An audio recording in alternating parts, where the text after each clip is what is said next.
On veut savoir, monsieur, je pose la question à monsieur Dadis Camara. Oui, monsieur le procureur. Dans le débat, il a été dit oui. que les recrues de Caléa oui. se sont retrouvés au camp Alphaya également. Oui. Bien avant les événements du 28 septembre. Oui. Et un jour, colonel Claude Bibi oui. a fait présenter ces éléments qui ont même fait quelques démonstrations en votre présence. Oui. On voudrait savoir si ces déclarations ont été tenues par commandant Toumba.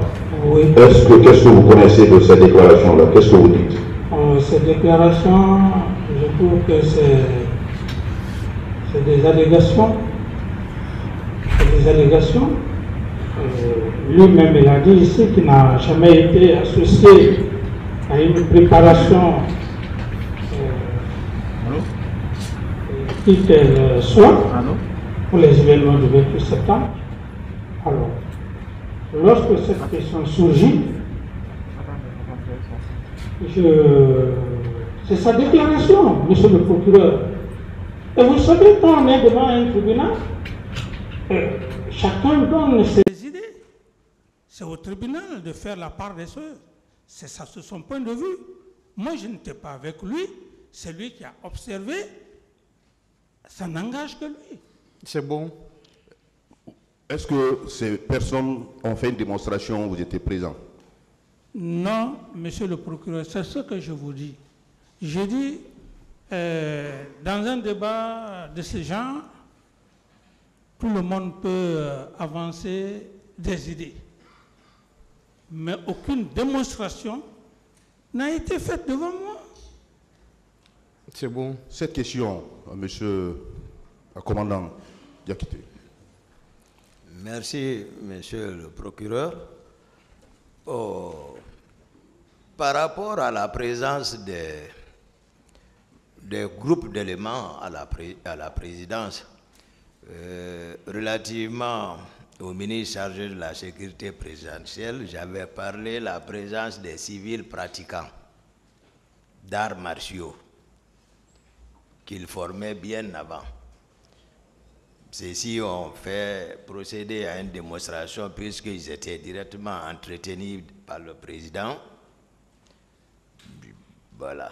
Et maintenant, concernant ceux qui étaient venus dans l'intervalle 20 jusqu'à 26, en provenance de Caléa, voilà, j'ai parlé de ceux qui s'occupaient de ceci également, les Macambo, les Théodore, les Gono Sangaré. J'ai parlé de ceux-ci qui habitaient en face de mon bâtiment. Donc, ceux-ci presque ne relevaient pas de Grand-Co. Mais les pratiquants quand même relevaient de Grand-Co, puisque j'ai parlé de ces élèves qui s'occupaient de ceci à l'époque, un certain Bamba et un certain Aboulaye. Donc, c'était par rapport à ça. Dans tous les cas, je vois la volonté du président à tout rejeter, mais c'est pas mal. C'est acquis au débat, puisque moi je l'ai évoqué, d'autres sont venus également le confirmer ici. Donc il n'y a aucun doute que, effectivement, il y avait des éléments à la présence. Ça, j'insiste et je persiste. C'est bon. Merci. Voilà. Et le deuxième point, par rapport à la sortie du président Dadis, vous avez cette question d'abord au commandant Toumba. Vous avez déclaré ici que vous êtes allé au stade dans le souci de chercher le président de la République qui était sorti. N'est-ce pas? Oui, monsieur le procureur. Alors, nous voulons savoir. Oui. Nous voulons savoir. Est-ce que vous confirmez que vous étiez venu trouver que le président n'était pas et c'est ce qui vous a conduit à sortir pour aller au stade? Bon, pas soi-disant venu directement chez lui. Je ne l'ai jamais dit. Comme d'habitude, je sais dans quel état je l'ai laissé chez lui. Et vous allez remarquer que je disais dans ma tête, comme les autres fois, j'ai l'habitude de le chercher, ça a été acquis au débat ici, il n'y a pas de doute là-dessus. Et je n'avais jamais imaginé que il n'était pas sorti. C'est après toute ma tournée, je ne l'ai pas vu, et puis je suis revenu. Et moi, c'est ici j'ai appris qu'il était sorti maintenant. Et d'autres ont dit qu'ils l'ont vu même sortir. Mais moi, je sais, celui qui est venu m'informer, vous avez compris, quelqu'un qui l'a laissé en train de s'embarquer, bien avant que le commandant du salon ne vienne retirer le clé et essuyer des paires de gifles. Vous voyez ce que ça caractérise l'état d'âme de la personne. On peut comprendre que vous n'avez pas ce jour-là la rassurance que le président était sorti. Non, j'avais la rassurance, c'est sinon je n'allais pas sortir. Non, c'est comme les autres fois. Je l'ai plusieurs fois rejoint. Donc j'avais l'assurance, effectivement. D'ailleurs, il n'était plus dans la maison, il était dans son véhicule avant qu'on ne vienne m'informer. Ça a été acquis au débat. Donc selon vous, il était sorti? Il était sorti. Selon moi. Ouais. Monsieur Camara, cette question à vous. Ouais, est-ce que vous étiez effectivement sorti ce jour? Monsieur le procureur, le témoin oculaire, le commandant Condé, a été très clair devant votre auguste tribunal. Et comme le président venait de dire, on n'a plus besoin de faire autre débat. Ce ne sont que des points de précision. Et monsieur le procureur, juste, même si on n'a pas fait le droit, lorsqu'un chef d'État, vous venez vous-même, vous le dites, au commandant de salon de ne pas le laisser sortir, faute de quoi il aura affaire avec vous. Vous n'êtes pas ailleurs, vous êtes à quelques 5, 10 mètres du président de la République. Qu'est-ce qui va vous pousser à écouter ou à dire que c'est quelqu'un qui vous a dit ne pas venir? L'homme que vous l'avez dit de rester, venez voir si effectivement le président est là ou si le président n'est pas là. Il ne l'a pas fait. Il dit qu'il est allé me chercher. À ce niveau, je pense que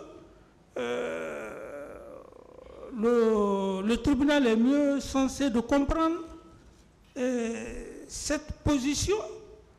Et, monsieur le procureur, si l'aide de camp, non, je m'excuse de l'expression, le commandant de salon, il est passé devant vous ici.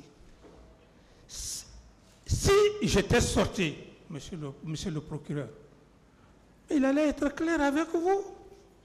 Parce qu'il n'y a pas d'autres moyens pour juste me charger. Et ça a été juste quelque chose qui a été inventé. Et inventé, dire qu'il est sorti. Sortir avec qui? Moi, je me focalise au niveau du commandant du salon. C'est bon, c'est bon. Donc vous n'étiez pas sorti? Je ne suis pas sorti. Et monsieur le procureur, je ne suis pas sorti aujourd'hui, je ne suis pas sorti demain. Troisième point pour finir, cette question est relative à la présence de Marcel Guilavogui, selon les déclarations de commandant Toumba. Commandant Toumba, vous avez déclaré ici que le jour du 28 septembre, quand vous avez pris le départ du camp Alfaya Yallo, vous avez pris la route jusqu'au niveau de Madina. Arrivé à Madina, que vous avez trouvé la première équipe qui était dirigée par Marcel Guilavogui. Marcel était avec ses hommes. Est-ce que vous le confirmez? Bon, moi en toute sincérité, monsieur le procureur, concernant Marcel, moi, lors de ma première comparution, j'ai dit tout au tribunal. Marcel était revenu également ici pour une deuxième fois confirmer tout ce que Toumba avait dit. Sincèrement, je voudrais qu'on s'en tienne à ma première déclaration. Est-ce que vous confirmez spécialement ce qui vient d'être dit par M. le procureur? Je l'ai dit, c'est ça. Donc, je ne reviendrai plus par rapport à quoi que ce soit entre moi et Marcel, parce que Marcel est venu enlever le péché entre moi et lui en disant exactement ce qui était au stade. Donc, je n'ai rien à discuter avec Marcel. Monsieur Marcel, oui. Vous avez suivi avec intérêt la réponse de commandant Toumba par rapport à votre présence au niveau de Madina avec vos hommes. Merci, monsieur. Quelle est votre réaction par rapport à ça? Bon, ma réaction n'est que, vous savez, le jugement est très complexe. Toumba avait dit qu'il m'avait vu à Madina sur le pont. Bon, je ne peux pas lui dire ce qu'il entend de dire que c'est vrai, c'est faux. Mais, monsieur le Président, moi, je n'étais pas à Madina avec une troupe. Je ne suis pas un commandant d'unité ni un chef de section. Je ne suis pas en mesure aussi d'équiper des gens et carburer, mettre des cortèges. Si Toumba avait vu Marcel sur le pont, je pense bien, j'avais bien expliqué cela, il allait m'appeler. Il n'y a pas d'antécédent entre moi et lui. Il peut voir une personne, il croit que c'est Marcel, mais ce n'était pas moi. Je crois bien, j'ai beaucoup détaillé ça. Je vous remercie, Monsieur le Président. Et vous comprendrez que le parquet s'était versé dans des contre-vérités. Escobar,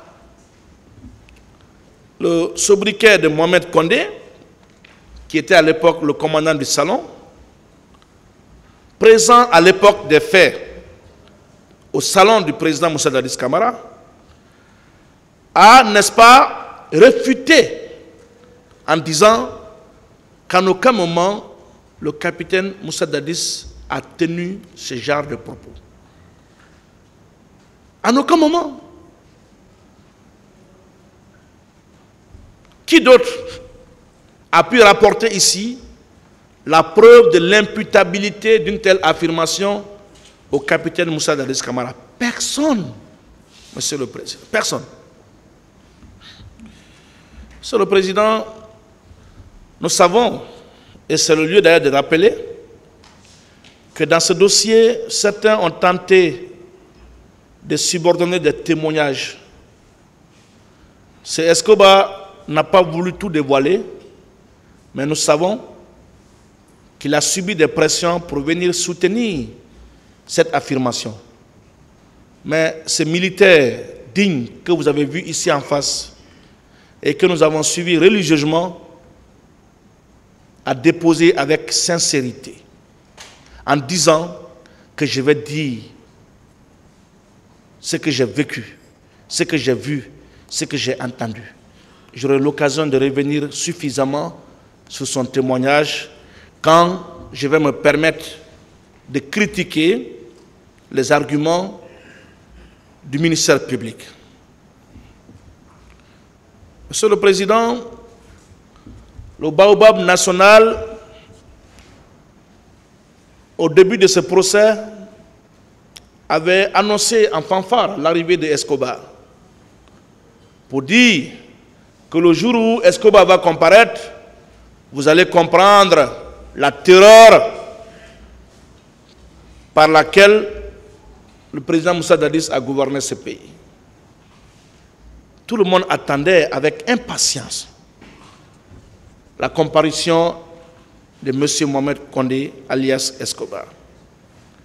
Mais c'est la montagne qui a accouché d'une souris. J'y reviendrai parce que c'est très important. Monsieur le Président, m'intéressant toujours à l'ordonnance de renvoi, il est dit ceci. Attendu que suite aux instructions données lors des différentes réunions par les dirigeants du CNDD pour empêcher ou réprimer par tous les moyens la manifestation, les agents déployés sur le terrain ont commis des violences sexuelles sur les manifestants. Monsieur le Président, on parle d'une réunion. Cette réunion-là, elle s'est tenue quand? Qui sont ceux qui étaient présents à cette réunion? Quels étaient les points à l'ordre du jour? Où sont les preuves de la tenue de cette réunion? Ni les partis civils, ni le ministère public n'ont pu apporter la démonstration probante. Vous avez interrogé ici, et je le l'occasion encore de revenir sur ça, le général Sano, qui était à l'époque des faits le chef d'état-major général des armées, tant d'autres chefs militaires sur la tenue de cette réunion. Tous ont balayé d'un revers de la main la tenue effective de cette réunion. Et vous ne trouvez pas que dans cette ordonnance, il a été quand même insérieux de parler des dirigeants du CNDD, alors qu'ici, on ne voit pas tous les dirigeants du CNDD. Si c'était vraiment sérieux, cette affirmation, mais ce ne sont pas que les 11 accusés qui devraient être là, ou les 10 aujourd'hui présents, non. Si c'était vraiment sérieux, tous les membres du CNDD, peut-être même tous les membres du gouvernement, tous les chefs militaires, du général Sekouba Konaté au chef d'état-major particulier devraient être ici dans le box des accusés, si c'était vraiment sérieux.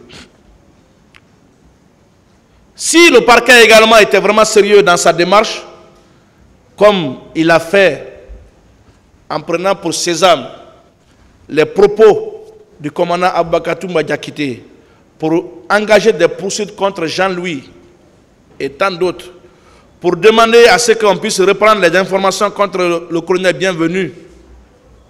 Mais il aurait fait en disant, bon, j'ai compris qu'il faut aller sur le terrain de la responsabilité de commandement, donc du général Sekouba Konaté jusqu'au chef d'état-major particulier, du président de la République jusqu'au ministre, je vous poursuis tous pour responsabilité de commandement. Pourquoi ils ne l'ont pas fait? Pourtant, ils ont été prompts à enfermer ces pauvres pères de famille parce qu'ils sont réputés proches du capitaine Moussa Dadis Camara. Vous avez discriminé cette procédure. Vous avez rasé dans un seul camp, comme l'a rappelé mon grand frère Sidiki. Et le tribunal ne doit pas succomber à votre démarche. Monsieur le Président, vous conviendrez avec la défense du capitaine Moussa Dadis Camara qu'encore une fois, que cette ordonnance est dans la caricature. Et quand on caricature les faits, on ne peut caricaturer que les responsabilités. Et votre décision ne doit pas être l'émanation d'une caricature. À ce stade de la procédure, nous ne sommes plus à la phase des charges ou des indices. Nous sommes à la phase de la certitude. On aime souvent le dire qu'en droit pénal, quand le juge doute, il renvoie. Mais quand le tribunal doute, il relaxe ou acquitte. Ici, on ne parle même pas de doute, on parle carrément et simplement d'absence de preuve de l'accusation portée contre le capitaine Moussa Dadis Camara. La même ordonnance poursuit en disant ceci: que ces infractions ont été commises suivant des instructions ou provocations des dirigeants du CNDD et autres responsables dont le capitaine Moussa Dadis Camara, Aboubakar Toumba Diakité dit Toumba, Marcel Guilavogui. Mais où est la preuve? des instructions que le capitaine Moussa Dadis a données. Où est la preuve? Même les accusés, les 10 accusés ici présents, personne, tant à l'instruction préparatoire, ici à la barre, n'a soutenu que c'est le capitaine Moussa Dadis qui m'a envoyé au stade. Encore que ça ne veut pas dire que ceux qui ont été au stade sont responsables des crimes poursuivis. Leurs avocats ont apporté la pertinente démonstration. Mais où est le lien? Où est le lien? Où est la preuve de l'instruction ou de l'ordre que le capitaine Moussa Dadis a donné? Monsieur le Président, à l'ouverture de ce procès, j'ai entendu un confrère de la partie civile dire, c'était même une consoeur, je me rappelle, que nous n'aurions pas accepté la tenue de ce procès si le capitaine n'était pas renvoyé. C'est-à-dire, on ne cherche pas la vérité, mais on cherche la tête d'un homme. On cherche la tête d'une personne. On ne peut pas rendre justice de cette manière, Monsieur le Président. Là encore, vous conviendrez avec la défense du capitaine Moussa Dadis Camara qu'aucun élément du dossier, aucun élément ici prononcé par un accusé ne corrobore avec ce qu'a dit l'ordonnance de renvoi. Heureusement, comme on aime le dire, l'instruction définitive, c'est là-bas. Il y a un confrère qui s'est agrippé sur l'interview qu'on nous a tous fait écouter ici du commandant Aboubacar Toumba Diakité qui a dit, je cite, « On ne peut pas aller comme ça au stade sans ordre. » Mais est-ce que dans cette interview, il a dit que c'est le capitaine qui m'a dit d'aller au stade? Lui-même est venu ici, devant vous, réitérer que ce n'est pas le capitaine Moussa Dadis qui m'a envoyé au stade. Il vous a clairement dit que j'étais parti à la recherche du président au stade. Vous apprécierez cette affirmation? On ne peut pas être plus royaliste que le roi. Marcel également ne vous a jamais dit qu'il a reçu des instructions du président Moussa Dadis d'aller au stade. J'aurai l'occasion d'y revenir, Monsieur le Président, honorable assesseur.